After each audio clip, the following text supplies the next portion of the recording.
Bonjour, Dieu veut te conduire dans la bonne voie. Mon frère, ma sœur, tu ne dois pas t'inquiéter concernant là où le Seigneur est en train de te conduire. Il est au contrôle de ta vie et si tu aimes Dieu, si tu pries, tu as ta communion avec le Seigneur, sois assuré d'une chose, le Seigneur va te conduire et le Seigneur va te conduire dans la bonne voie. Dans le livre de Rois, au chapitre 7 de 2 Rois, vous avez cette histoire de Samarie, il y a un siège contre Samarie, et dans toute la ville, c'est la famine. Les gens meurent et commencent à mourir de faim. Et il y a des lépreux qui sont à la porte de la ville, et en fait, ces lépreux vont avoir l'idée d'aller auprès de leurs ennemis. Ils se disent, bon, tant qu'à mourir ici, eh bien, si on doit mourir par la main de nos ennemis, on va aller, mais peut-être on aura une chance de trouver à manger. Et alors qu'ils vont là-bas, il est écrit qu'ils vont trouver que le camp des Syriens a été vidé. Ils ont tout laissé, de la nourriture en quantité astronomique, des vêtements, etc. Et le peuple de Dieu va poursuivre les Syriens. Il est écrit, ils allèrent alors poursuite jusqu'au Jourdain, et voici que tout le chemin, dis avec moi, tout le chemin était plein de vêtements et d'objets que les Syriens avaient jetés dans leur précipitation. Les messagers revinrent le rapporter au roi. Le peuple sortit et pilla le camp des Syriens.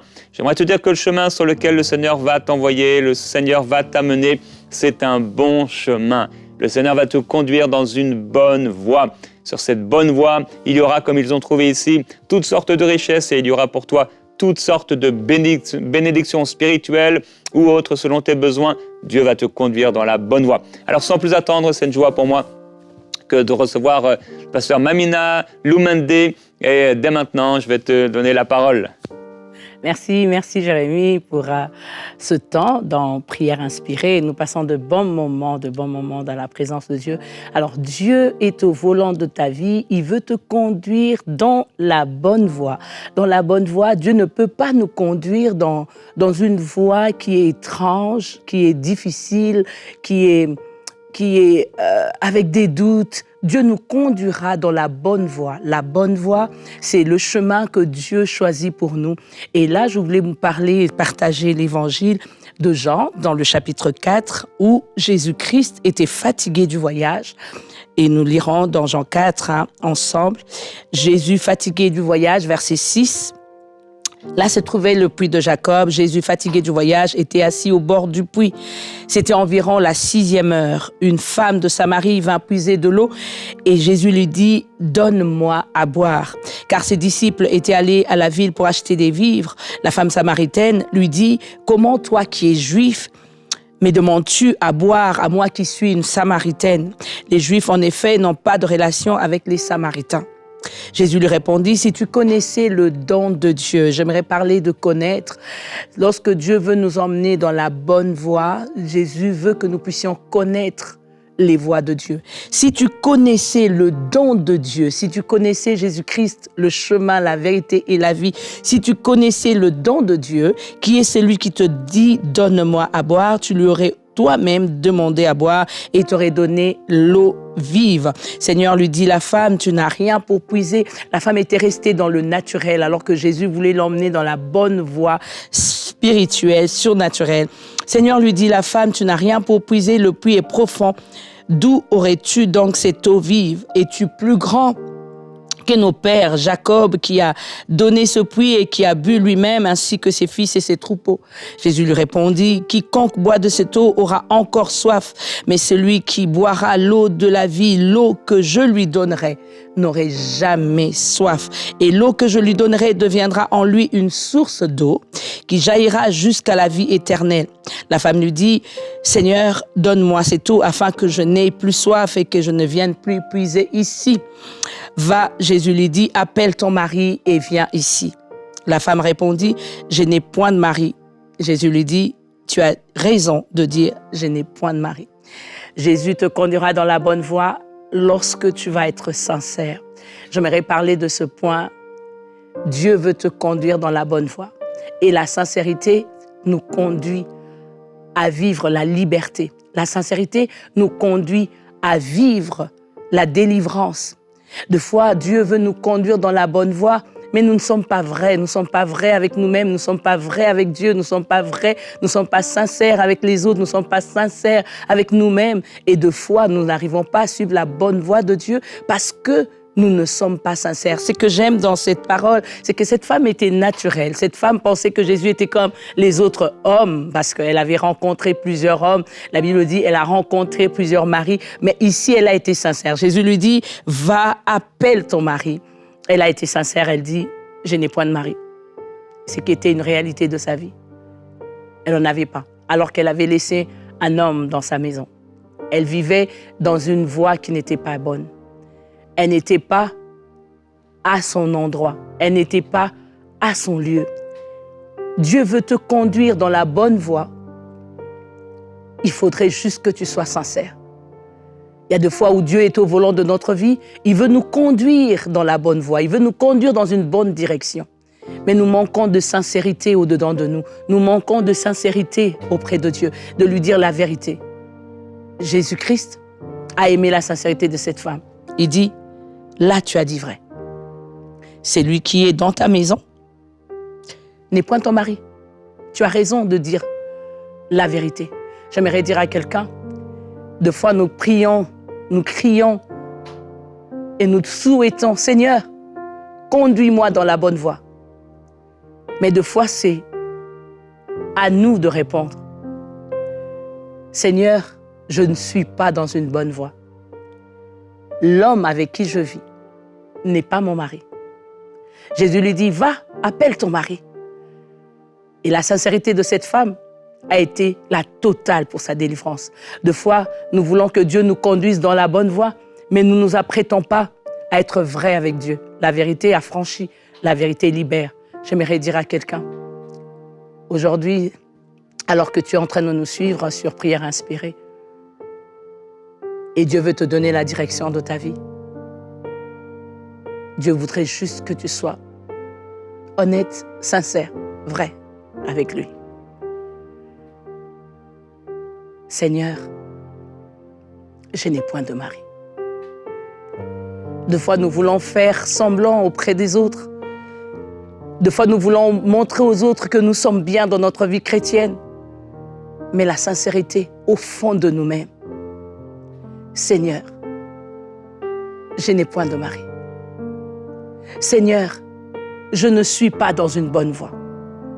Seigneur, viens me conduire dans la bonne voie. C'est lui qui est dans ma maison, n'est point mon mari. J'aimerais parler particulièrement à des personnes qui vivent dans cette double vie. Une vie où tout le monde voit et tout le monde acclame. Et une autre vie cachée derrière que les autres ne voient pas. C'est le temps maintenant où Dieu veut te conduire dans une bonne voie. C'est le moment aujourd'hui, M, où Dieu veut te conduire dans la bonne voie. Voudrais-tu être sincère de tout ce que tu fais en cachette, de tout ce que tu fais dans ta chambre, de tout ce que tu fais quand les autres ne sont pas là, de tout ce que tu fais quand les parents sont absents, de tout ce que tu fais quand ton mari n'est pas là, de tout ce que tu fais quand ta femme n'est pas là. Veux-tu être sincère? Cette femme, sa sincérité a conduit Jésus-Christ à l'emmener à une bonne voie. Aujourd'hui, c'est ton jour du salut. C'est le jour où le Seigneur a décidé de te conduire dans une bonne voie. Le chemin que tu avais avant n'était pas une bonne voie. Cette femme était sincère. Elle savait qu'elle a rencontré plusieurs maris. Jean-Jacques, Jean-Pierre, Jean-Paul, je ne sais pas. Tu as peut-être un nom que tu peux citer. Mais tu sais que ce n'est pas une bonne vie. Mais tu veux, devant les chrétiens, devant les autres, les personnes qui te suivent, les personnes qui t'aiment, peut-être avec le titre que tu as, montrer que tu as une bonne voie, que tu es dans une bonne voie. Mais le Seigneur a choisi aujourd'hui de te conduire dans la bonne voie, de te ramener dans le chemin. Et il dit à la femme, tu as dit vrai, tu as raison. Il est temps pour toi que Dieu dise, tu as raison. Tu n'étais pas dans la bonne voie. Tu as menti, tu as volé, tu as triché, tu es tombé.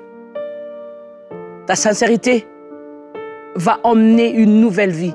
Cette femme, après sa relation avec Jésus-Christ, après sa sincérité avec Jésus-Christ, la Bible dit elle a jeté sa cruche. Et elle est partie dire aux Samaritains, « Venez voir l'homme qui m'a tout dit. J'ai rencontré un autre homme dans ma vie. » Quelqu'un qui connaissait la vie sale de cette femme pouvait dire, « Qu'est-ce qu'elle est en train de dire ?»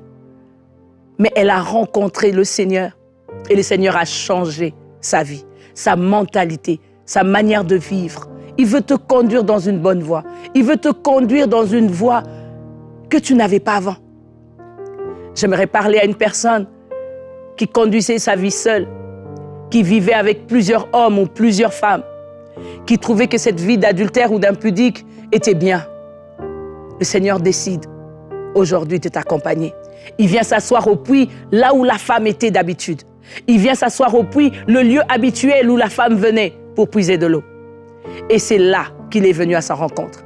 Lorsque Dieu veut te conduire dans une bonne voie, il viendra à ton milieu habituel. Il viendra là où tu es toujours d'habitude. Et c'est là que Dieu veut te rencontrer. Il peut te rencontrer au travail, il peut te rencontrer avec les amis, il peut te rencontrer à l'église, il peut te rencontrer même seul dans ta chambre en train de suivre Prière Inspirée et MCI TV. Dieu veut te conduire dans une bonne voie. Tu veux le laisser conduire? Cette femme a été touchée. Que Jésus connaisse sa vie. Elle dit, je comprends que tu es prophète. Je comprends que tu es venu pour conduire ma vie dans une bonne direction. La Bible l'appelle le chemin, la vérité et la vie. Il est temps pour nous maintenant de prendre cette bonne décision. Seigneur, conduis-moi dans la bonne voie. Seigneur, je décide d'être sincère avec toi. Je me rappelle de ma vie où j'ai fait ces semblants. Il y avait des choses que je devais abandonner. Mais je n'arrivais pas. Je disais toujours, je veux voir si demain je peux. Mais cette fois, les justes tombent.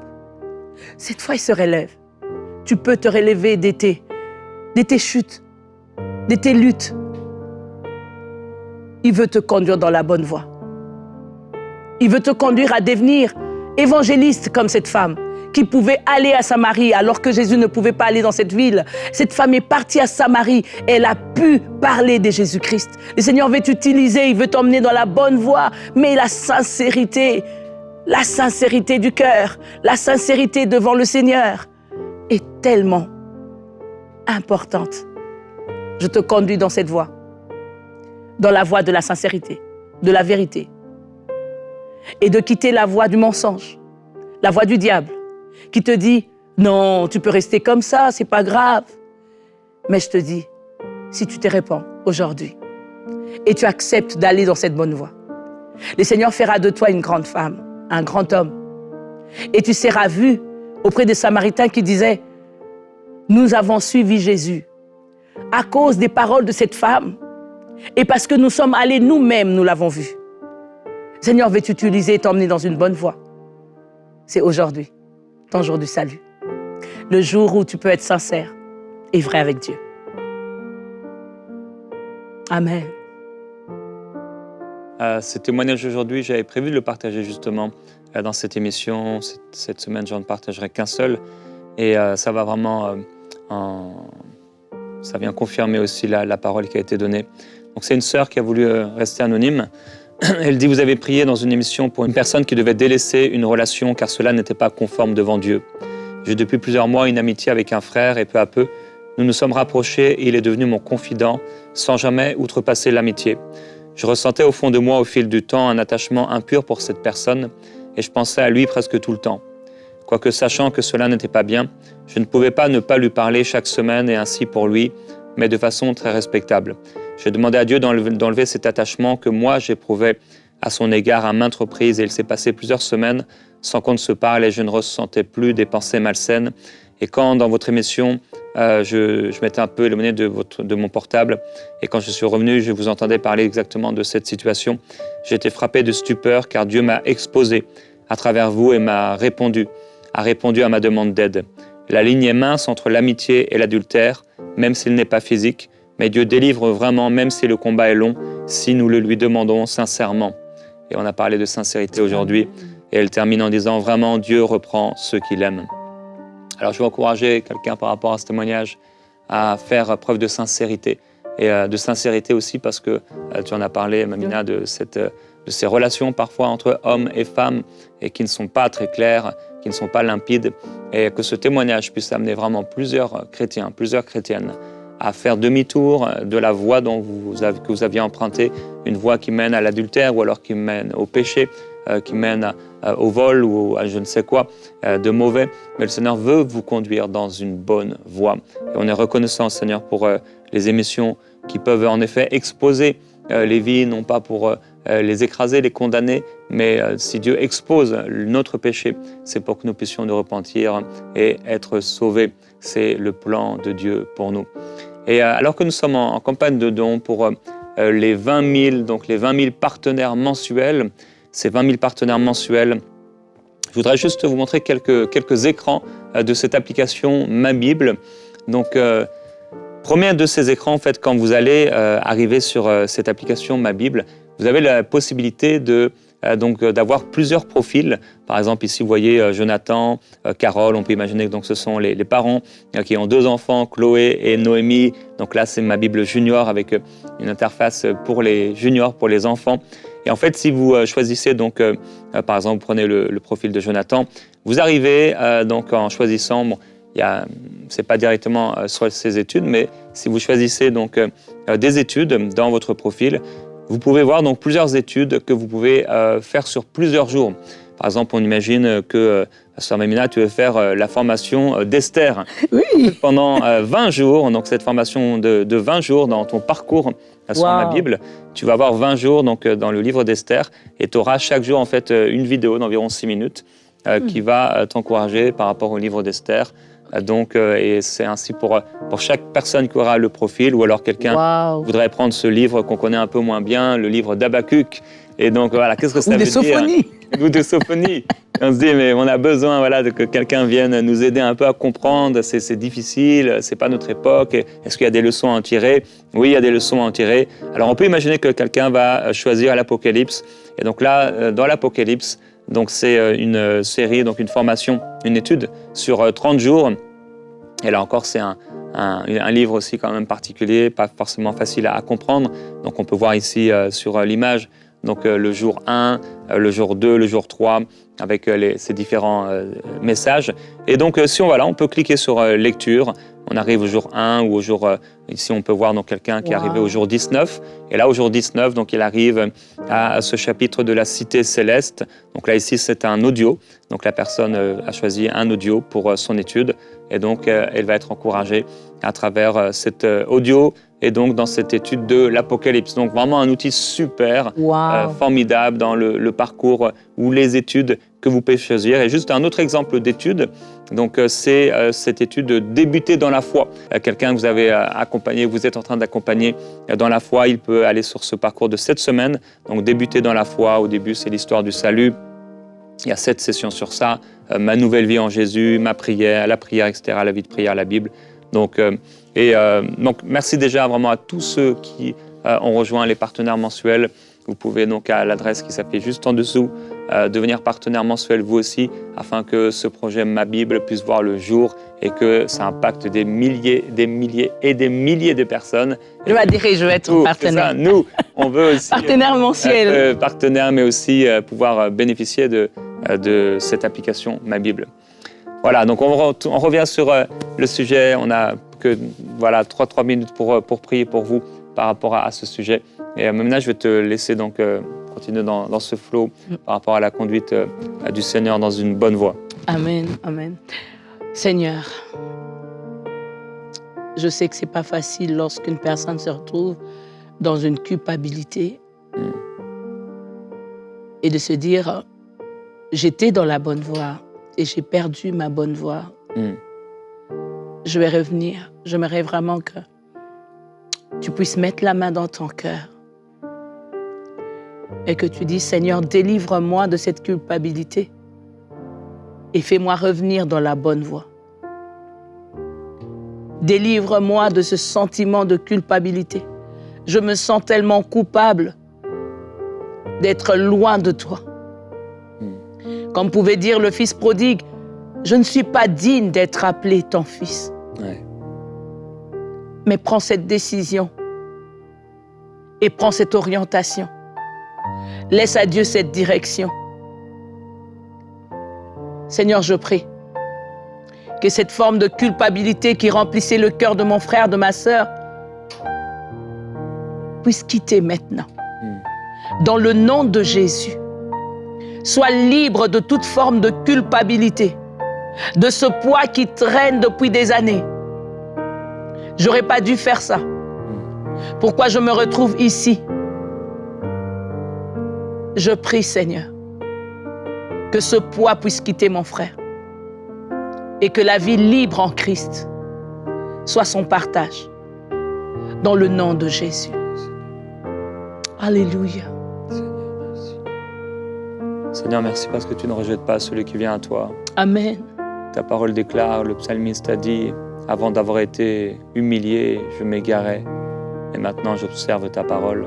Yes. Je prie pour quelqu'un qui se sent aujourd'hui humilié, il se sent par terre, se sent comme détruit et il n'y a plus rien qui va. Parce que cette personne s'est éloignée, mais aujourd'hui, pendant qu'elle vient à toi, son cœur s'ouvre maintenant. Elle se repent et elle désire retrouver le chemin. Et je prie pour cette personne qui a du mal à retrouver la lumière, du mal à retrouver le chemin. Et elle ne sait pas comment c'est possible même de sortir de cette situation. Mais tu es le Dieu de l'impossible. Alléluia. Avec toi, tout est possible. Et Seigneur, quand quelqu'un vient à toi, sa vie est transformée. Yes. Seigneur, tu ne rejettes pas celui qui vient à toi. Et tout comme le fils prodigue a été accueilli par son père, les bras grands ouverts, Alléluia. son père a installé tout pour que lui a donné comme une nouvelle identité ou un nouveau manteau. Alléluia. Il l'a installé dans la maison et il a fait la fête, Seigneur Jésus-Christ. Il y a des choses qui vont changer dans la vie de cette personne qui vient à toi, qui revient à toi. Et nous te remercions pour cela, parce que ta parole est accompagnée de puissance. Amen. Et alors que ces personnes ont entendu ta parole, et que ces personnes, ces frères et ces sœurs, reviennent à toi, ta puissance est libérée, Seigneur, dans leur vie, Alléluia. pour ramener la paix Alléluia. et le calme au milieu de la tempête. Yes, God. Alors dans le nom du Seigneur, Au nous nom déclarons de que la Jésus. tempête s'arrête alors Au que nom de vous Jésus. revenez au Seigneur. La tempête va se calmer par la Amen. puissance de Dieu. Au nom de Nous Jésus. t'aimons, Seigneur, et on te remercie de ton œuvre et de ce que tu vas accomplir dans leur vie. Au nom du Au Seigneur. nom de Jésus. Amen. Amen.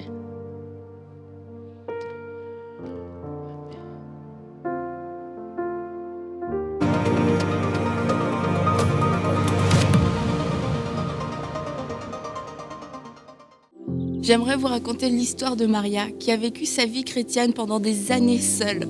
Mais grâce aux émissions EMCI, elle a pu être accompagnée, elle a pu être fortifiée et elle a aussi pu être équipée. Elle a même réussi à amener toute sa famille au Seigneur et Maria est elle-même devenue partenaire de EMCI aujourd'hui. Et lorsque vous devenez partenaire, vous contribuez à ce que d'autres histoires comme celle de Maria puissent se produire partout dans la francophonie. Alors un grand merci à vous. Dès maintenant, faites partie des 20 000 partenaires mensuels qui porteront la vision d'EMCI et qui l'amèneront encore plus loin. Pour faire votre don, rendez-vous sur emcitv.com/20 000.